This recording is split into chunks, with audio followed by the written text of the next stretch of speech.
What is happening, my friends? Bill DeWeese, full-time voiceover talent, as well as high-performance voiceover career coach. And I'm so glad you've stopped by the YouTube channel. If you haven't yet, make sure you hit the bell so you get notifications when I release new content, which I do on a very regular basis. And I hope that you will give the video a thumbs up if you like it, share it, and check out all of my many other hundreds of voiceover-related videos, all aimed at helping you to become more profitable. That's right. Remember, if you're not making money in voiceover, you've got a nice hobby, and I want you to have a profitable business in voiceover. So to do that, we have to what?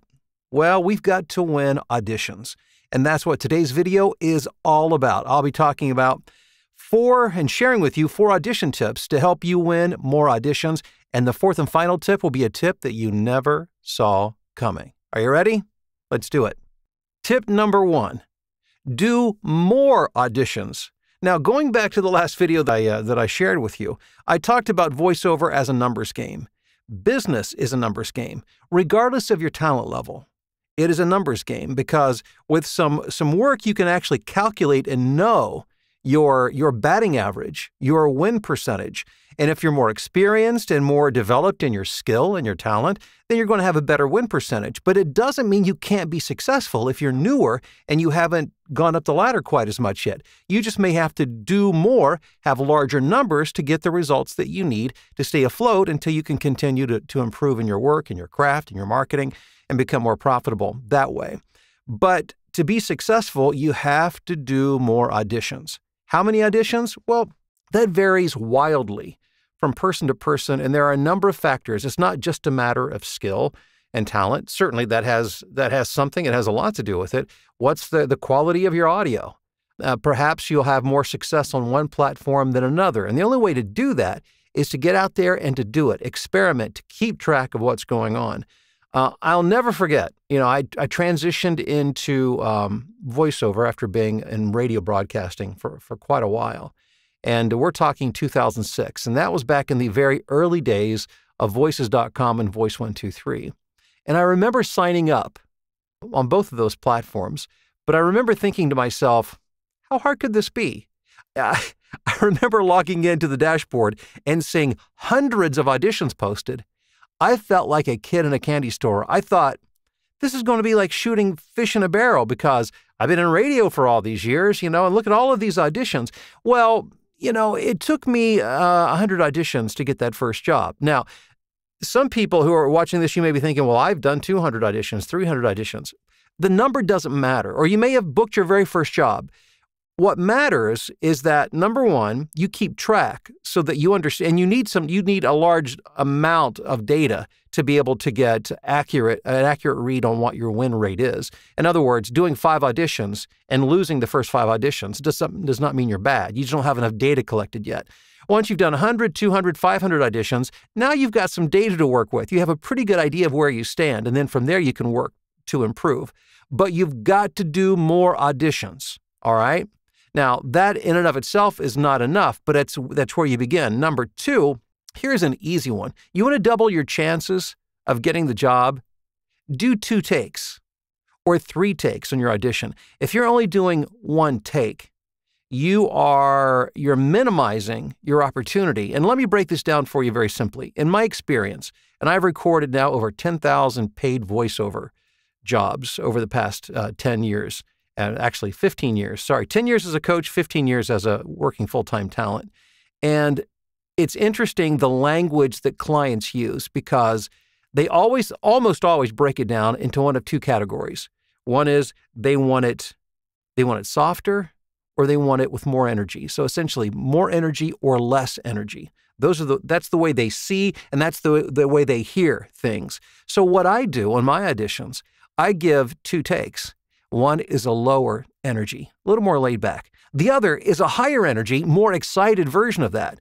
And another thing that I do is up front, unless I'm specified otherwise and told not to, I will slate by simply saying 2 takes. That way the client knows that if they don't like the first take, but maybe there's something in there they like, but they think, oh, the energy's too low or the energy's too high, that's not appropriate. Well, they know there's another one coming, so maybe they'll hang around for the second take. Or the third, if you feel really ambitious. But if you're not doing at least 2 takes, you're really cutting yourself short. Number 3, do your auditions with more. More what? Emotion, attitude, intention. This is not about, and I cannot emphasize this strongly enough, this is not a contest for the person who sounds the best. That's not what voiceover is.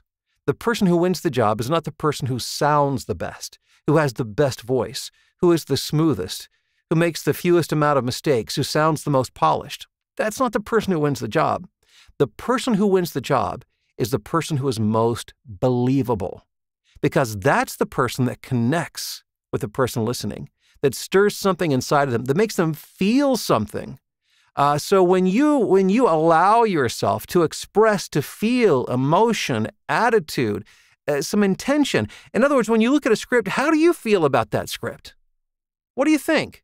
If you were that person, and maybe that's not your experience, but if you were in that kind of scenario, whatever it is you're talking about, whatever it is you're promoting or selling or training, if you were in that scenario, if that was your product, if that was your training, if that was your company, how would you feel about it? How would you communicate it? Well, I guarantee you would have a lot of intention, and you would have a strong emotional connection to the content. So being a voice talent is being a voice actor, which means that we have to connect with the story. That's how we become convincing. Because remember, it's not the great voice that gets hired. It's the person who is believable. And you're only believable if you can make somebody feel something. And they only feel something if you feel it first. So do more. Get more emotion, more attitude, more intention. That will increase your win rate. Number 4, here's the one you didn't see coming. How many times have you been told to speak in thoughts?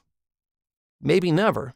So let me talk to you about that just a bit. One thing that I've noticed, a common theme, and what I do in my coaching, and I've worked with hundreds of talent, I look for the common themes that happen because as human beings, we tend to be wired similarly in many ways. And, we share a lot of the same patterns and mistakes. And so if I can identify those patterns, I can usually help most people when I work with them, because most people suffer from the same basic 2, 3, 4 issues. And one of them is that most people, especially early on in their career, and sometimes even when they've done this for a long time, is that they don't connect with the script by thinking about what it's saying. It's more about how polished can I sound, which is kind of going back to what I was talking about earlier.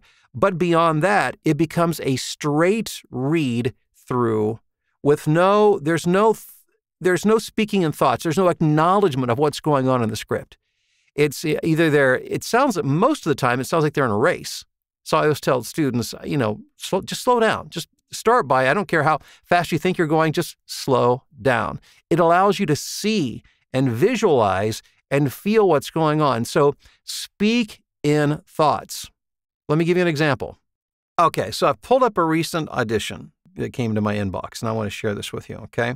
So what does it mean to speak in thoughts? Well, first of all, let me just read through the script for you so you can hear what it is, what it's about.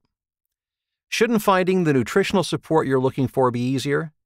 And they don't put the name of the company, so I'll just say Our Brand. Our Brand gives you access to expert nutritionists, prescription medicine, and a support system to help you all from your phone. Check out our affordable plans with or without insurance at OurBrand.com. Okay, most people would try to make that as smooth and as evenly paced as possible. For instance, shouldn't finding the nutritional support you're looking for be easier? Our Brand gives you access to expert nutritionists, prescription medicine, and a support system to help you all from your phone. Check out our affordable plans with or without insurance at OurBrand.com. Smooth, it flows, it's even-paced, but that's not how you want to do most voiceover. Audiobooks, narration, documentaries, e-learning, commercials. You need to acknowledge what's going on. What are the thoughts here? Shouldn't finding the nutritional support you're looking for be easier? When you're going to ask a question. Ask it as if you expect them to answer you. Our Brand gives you access to expert nutritionists. Not just any nutritionist, expert nutritionists. You have to acknowledge that. Prescription medicine. And a support system to help you all from your phone. Now we're selling a convenience. It's all from your phone. Acknowledge the intent, the thought, and a support system to help you all from your phone. Check out our affordable plan. Now, our affordable plan is not just any plan, it's an affordable plan. Acknowledge that.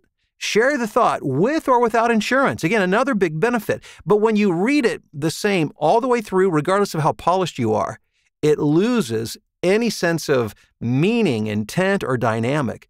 So speak in phrases. Don't try to be smooth. What's the phrase? There's this thought. Shouldn't finding the nutritional support you're looking for be easier? Pause for a moment. Our brand gives you access to expert nutritionists. Get excited about it. If it's all about being excited, get excited. Pause a moment. Prescription medicine and a support system to help you all from your phone. Like it's a big deal.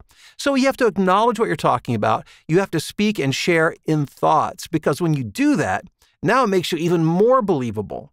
And these little things are not little things at all. These are the things that help you win big when it comes to auditions. And so when it comes to auditions, you've got to start to win the auditions, obviously, to be successful in voiceover, and I want you to be profitable. So take these tips, use them, and once you do the audition, let me share some advice with you. Set it, forget it. Don't go back, if you're doing these like on pay-to-play sites, don't go back and check and look. You move on. You do it and you move on. It allows you to do a higher volume of auditions, number one. And number two, it doesn't get into your head. Long ago, I learned, I disciplined myself to not go back and look because it served no good purpose. If somebody is hiring you, they'll let you know. You going back and looking to see if it's been opened yet, has it been listened to yet, that does nothing but get into your psyche, and it destroys your productivity. And finally, just this thought, you should be, if you're tracking your numbers, your win rate should be increasing. Maybe not quickly, but it should be increasing over time. And if it's not, make sure you talk to a coach who can give you some objective feedback. Hey, I appreciate you stopping by and checking out the video. If you want to find out some more resources to help you in your voiceover journey, becoming a profitable voiceover business, look in the description below. Thanks for stopping by, and I look forward to talking to you again very, very soon.